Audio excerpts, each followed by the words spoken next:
વિજ્ઞાન આજે જે હરણફાળ ભરી છે આપણે બધા જાણીએ છીએ.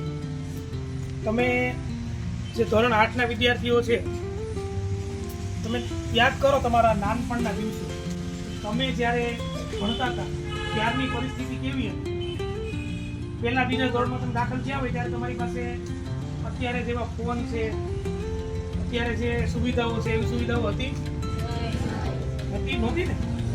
એમ અમે જ્યારે ભણતા હતા એ વખતે તો આવી કલ્પના જ નહોતી કે બરાબર ફોન એટલે એનો મતલબ શું હતું કે ભાઈ વાતચીત થાય.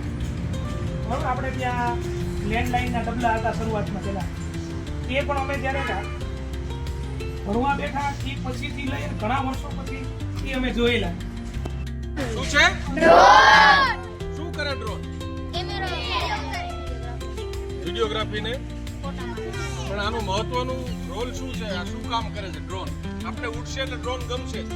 આપણે જે સમજવાનું છે એ આકાશમાં રોકેટ ઉડે છે એ કયા સિદ્ધાંતથી ઉડે છે, એ વૈજ્ઞાનિકનું નામ તમારે મને કહેવાનું છે. આપણે મહત્વનું કામ એ છે કે તમને ત્યાં સુધી લઈ જાવ છે. ડ્રોન ઉડશે એટલે તમને ગમશે. આકાશમાં રોકેટ ઉડે છે તો એ ન્યૂટનનો ગતિનો ત્રીજો નિયમ છે. શું છે? ન્યૂટન નામના વૈજ્ઞાનિકના ગતિનો ત્રીજો નિયમ છે કે એના આધારે આકાશમાં રોકેટ ઉડે છે. એ આપણે શીખવાનું છે. આ પ્રવૃત્તિ તમને એટલા માટે કરાવીએ છીએ કે તમારો સાયન્સ અને ટેકનોલોજી પ્રત્યે તમારી જિજ્ઞાસા જાગે. પણ મૂળભૂત સિદ્ધાંતો છે વિજ્ઞાનના, એ આપણે સમજવા માટે પ્રવૃત્તિ છે તમને કરાવવાની છે. કરવી છે ને? ઓકે.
Bah.